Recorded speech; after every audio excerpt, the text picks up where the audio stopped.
राधे गोविंदा, राधे राधे गोविंदा, भजो राधे राधे गोविंदा, राधे राधे गोविंदा, राधे गोविंदा, राधे गोविंदा, राधे गोविंदा, राधे गोविंदा, भजो राधे राधे गोविंदा, राधे राधे गोविंदा, राधे गोविंदा, राधे गोविंदा, गोविंदा गोविंदा गोविंदा,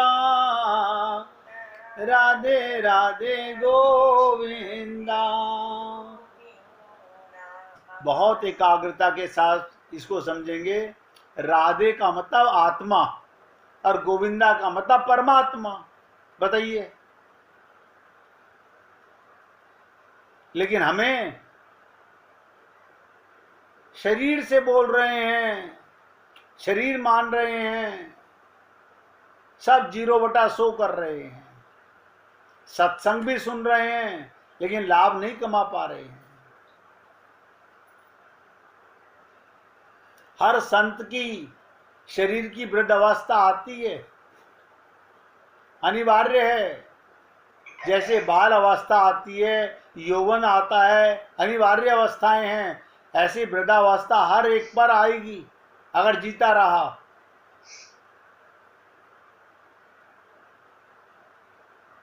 जो समय से पहले मर जाता है उस पर वृद्धावस्था नहीं आती, अन्यथा हर युवक पर, बालक पर वृद्धावस्था आकर रहेगी। अंतिम अवस्था मृत्यु है।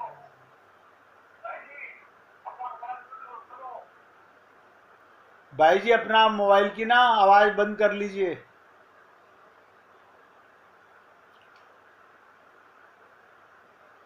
उससे पहले अगर शरीर नहीं छूटा तो ये अवस्थाएं सबकी आनी हैं।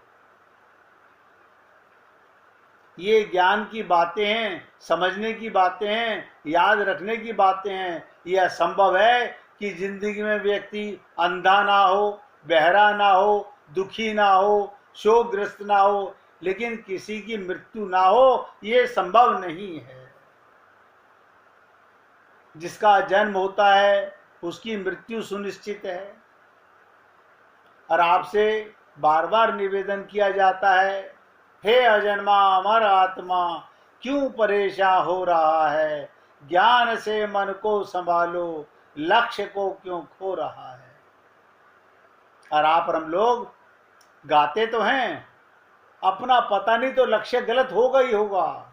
जब तक ये जीव शरीर मानेगा, जब तक शरीर मानेगा, तब तक लक्ष्य भी गलत ही बनेगा। तब तक ही दुखी रहेगा, तब तक ही चिंता में रहेगा, तब तक ही शोक में रहेगा। आत्मज्ञान होते ही लक्ष्य बदल जाता है।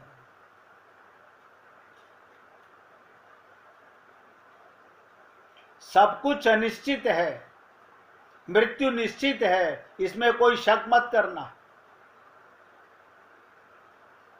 अब आप सोचिएगा, जो इन अवस्थाओं को जानने वाला है, देखने वाला है, कहने वाला है, आप बताइए कौन बोल रहा है? ये अनेक वर्ष पहले मैं बालक था, उसके बाद मेरे ऊपर जवानी आई, उसके बाद प्रौढ़ अवस्था आई, अब वृद्धावस्था आ रही है। एक दिन इस शरीर की मृत्यु अवस्था भी आएगी। ये कौन है? शरीर तो पंचमहाभूत का जड़ है, तो बोल नहीं सकता। सोचो एक बात पर, बोलने वाला कौन? आत्मा। किसकी ताकत से बोल रहा है? परमात्मा की ताकत से। और आप और हम लोग शरीर को स्मरण करते हैं, आत्मा को विस्मरण में ले गए। पाना चाहते हैं राम रस,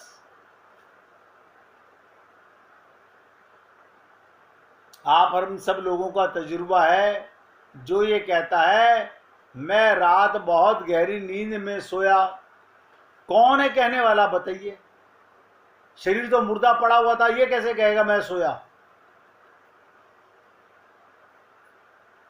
तू तो सोया पड़ा है, शरीर तो सोया पड़ा है, मन भी उसके साथ सोया पड़ा हुआ है।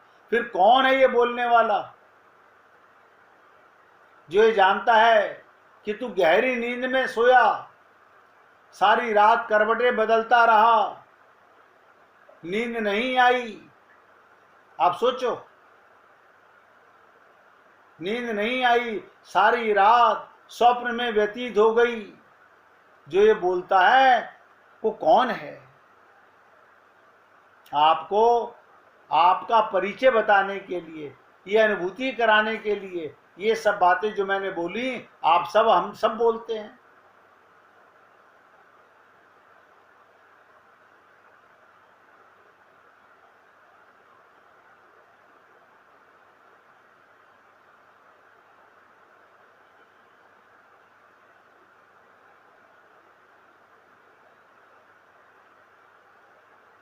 आप सोचिए, एक मित्र आपस में बातें करते हैं, हाल चाल पूछने वाला बड़ा होना चाहिए जो छोटे से हाल चाल पूछे, बड़े से नहीं। और खासकर कभी भी अपने गुरु से क्या हाल चाल पूछ रहे हैं हम लोग? उनको तो आत्मज्ञान है, आप किसका हाल चाल पूछ रहे हो?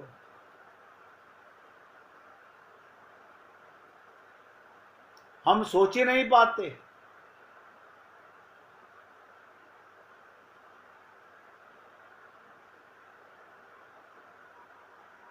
शरीर का हालचाल पूछ रहे हो, मुर्दे का हालचाल पूछ रहे हो? आत्मज्ञान होना चाहिए था, आत्म कल्याण होना चाहिए था।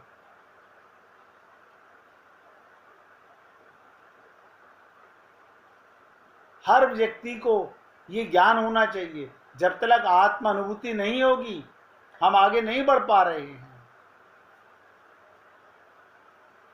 पक्का करो, मुझे शरीर को याद नहीं करना, मुझे अपने सद स्वरूप को याद रखना है, बस। जैसे शरीर का अभ्यास बन गया, मैं स्त्री हूं, मैं पुरुष हूं, मैं ब्राह्मण हूं, मैं क्षत्रिय हूं, मैं वैश्य हूं, सब गलत ज्ञान है। कारण क्या था? गलत अभ्यास से बन गया।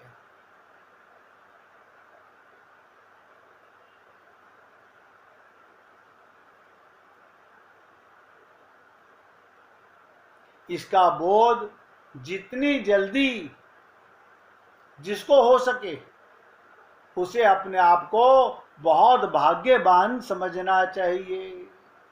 समझिए कि नारायण की और हमारे गुरु की, जो भी आपको आप गुरु मानते हो, उनकी असीम कृपा हो रही है कि मुझे अब बार बार सुबह से शाम तक 50-100 बार भी आपको याद आता है कि मैं आत्मा हूं। तो समझिए आप तरक्की के मार्ग पर चल पड़े हो, आपकी गाड़ी पटरी पर आ गई है।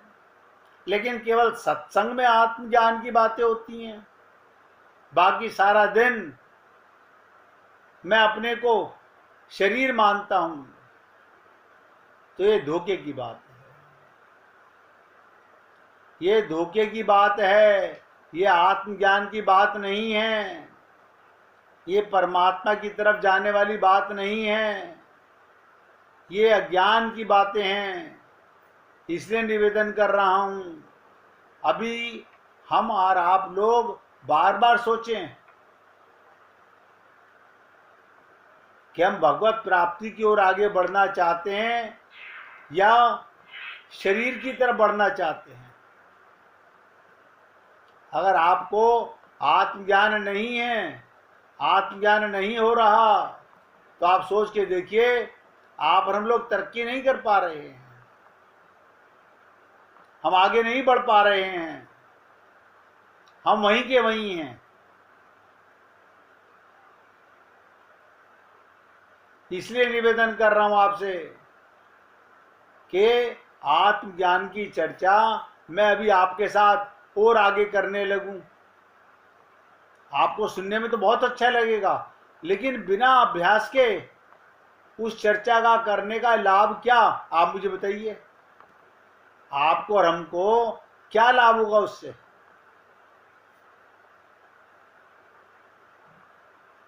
क्या आप हम लोग आगे बढ़ पाएंगे? क्या हमारी तरक्की हो पाएगी? मूल चीज है, अगर भगवत प्रेम पाना चाहते हो तो आत्म कल्याण के लिए ये शरीर मिला था। आप और हम लोगों ने, किसी को दोष मत दीजिए, हमारा समय नहीं आया था। जब नारायण की कृपा हुई, हमें आत्मज्ञान की बातें अब अनुभव में आने लगी। मैंने आपसे निवेदन किया, परमात्म देव पर ब्रह्म परमात्मा हम सबके हृदय में आत्मा के साथ विराजमान हैं।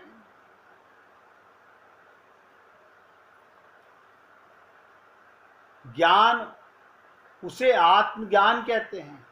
भक्त बहुत अच्छा मानता है, वो आत्मा नहीं, वो कहता है परमात्मा मेरे भीतर विराजमान है। वो ये कह के खुश नहीं होता मैं आत्मा हूं, वो कहता है परमात्मा मेरे अंदर विराजमान है। जैसे आपके और हमारे सबके अंदर परिवार विराजमान है। देखो कमाल की चीज है। भक्त कहता है मेरे अंदर परमात्मा विराजमान है, और आप और हम लोग तजुर्बे से सब जानते हैं, हमारे हृदय में परिवार, संसार का सामान, ये सब विराजमान है। इसलिए भक्त को ये शोभनीय है, ज्ञानी को ये शोभनीय है कि मेरे हृदय में परमात्मा विराजमान है।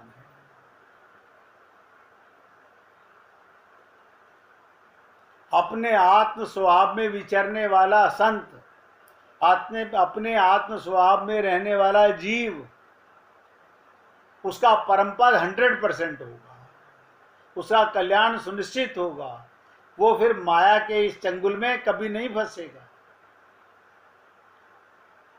एक बार मुख से राम ना बोले, राम लोक मिलेगा, क्योंकि परमात्मा को अंदर अनुभव करता है। बताइए, कोई गूंगा है कैसे बोलेगा?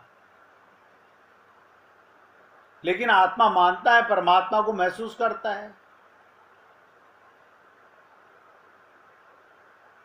अपने आत्म स्वभाव में उसी स्वभाव को वास्तविक स्वभाव कहते हैं। यही आपका और हमारा सबका वास्तविक स्वरूप है। हम सबका वास्तविक स्वरूप क्या है? रट लो इस बात को। हमारा आत्मा का स्वरूप है, चेतन स्वरूप है, परमात्मा की गोदी में रहते हैं, आनंद स्वरूप है। आपको आनंद कहीं से लाना नहीं है, आत्मज्ञान नहीं है, इसलिए हम भटक रहे हैं।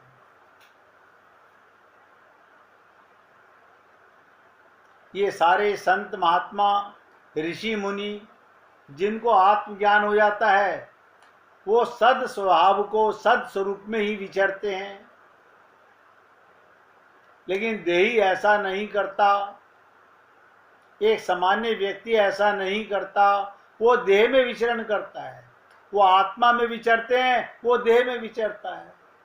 अब इतना समझ लीजिएगा कि गोपियां जो भगवान के रास में जा रही हैं, वो आत्मा में विचरण कर रही हैं, भगवान के साथ रास की अनुभूति कर रही हैं। जो शरीर मान रहा है, वो भागवत में बाहर वक्ताओं के साथ नृत्य कर रही है।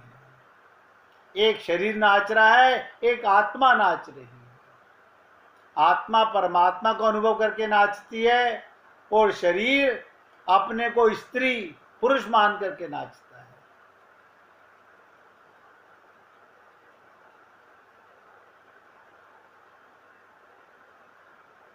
यदि कोई अच्छी बात होती तो संत महात्मा और शास्त्र कोई सुंदर शब्द इसके लिए प्रयोग करते। इसलिए कहते हैं जो देह में विचरता है उसे देहाभिमानी कहा जाता है। जो देह में विचरण करता है उसे देहाभिमानी कहा जाता है। जहां अभिमान जुड़ जाता है वो विनाशकारी शब्द है, पतनकारी शब्द है। सोचें कितनी घृणित बात होगी कि आप और हम लोग अपने को आत्मा होते हुए आत्मज्ञान में नहीं रहते।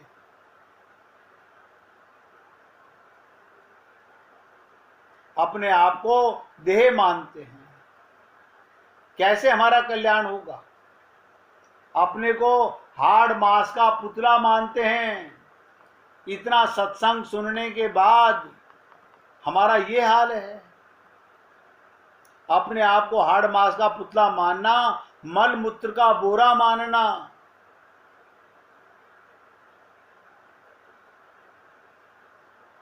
कितनी निकृष्ट बात होगी। जो शास्त्र ऐसों को देह अभिमानी कहते हैं, मिथ्याभिमानी कहते हैं, देह भाव में विचरते हुए संसारी कहते हैं। आज मैं अपने शब्दों को यहाँ विराम देना चाहता हूँ।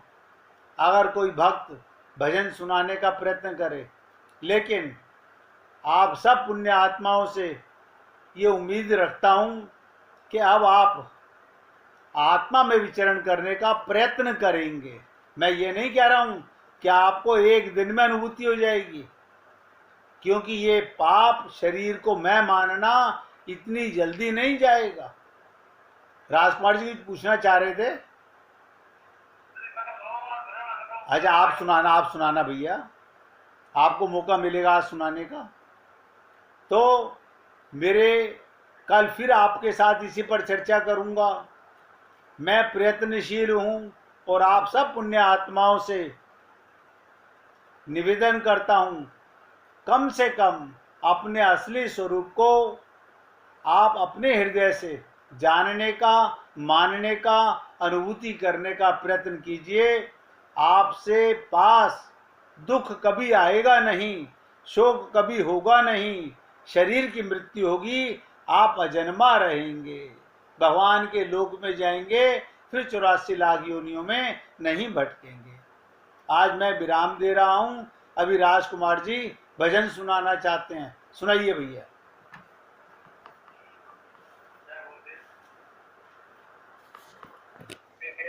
कोई न सहारा तेरे, गुरुदेव सारिया मेरे, मेरा कोई सहारा गुरुदेव सारिया मेरे, तेरे बिना मेरा है कौन यहाँ, तेरे बिना तो मेरा है कौन यहाँ। प्रभु तुम्हें ढूंढ मैं जाऊं कहाँ, प्रभु तुम्हें ढूंढ मैं जाऊं कहाँ। तो आने पड़ा उधर तेरे, गुरुदेव आरिया मेरा कोई न सहारा अभी तो तेरे, गुरुदेव सारिया मेरे।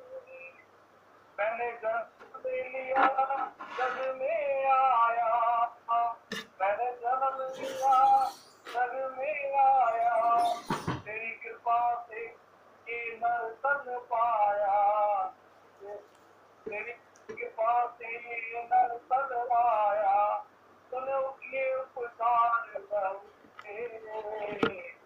गुरुदेव पर क्या मेरा कोई न सहारा बिन तेरे, गुरुदेव सारिया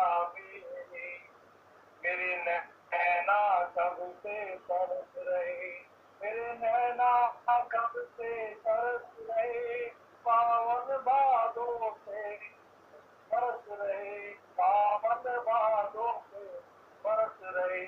अब छाए घनघोर अंधेरी, गुरुदेव सारिया मेरी, मेरा कोई न सहारा बिन तेरे, गुरुदेव सारिया मेरे।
बोलिए वृंदावन बिहारी लाल की जय जय श्री राधे, जय जय श्री राधे। बोलिए लाल जी का मंगल हो, सभी भक्तों का मंगल हो। सबको राधे राधे भैया, सबको राधे राधे भाई।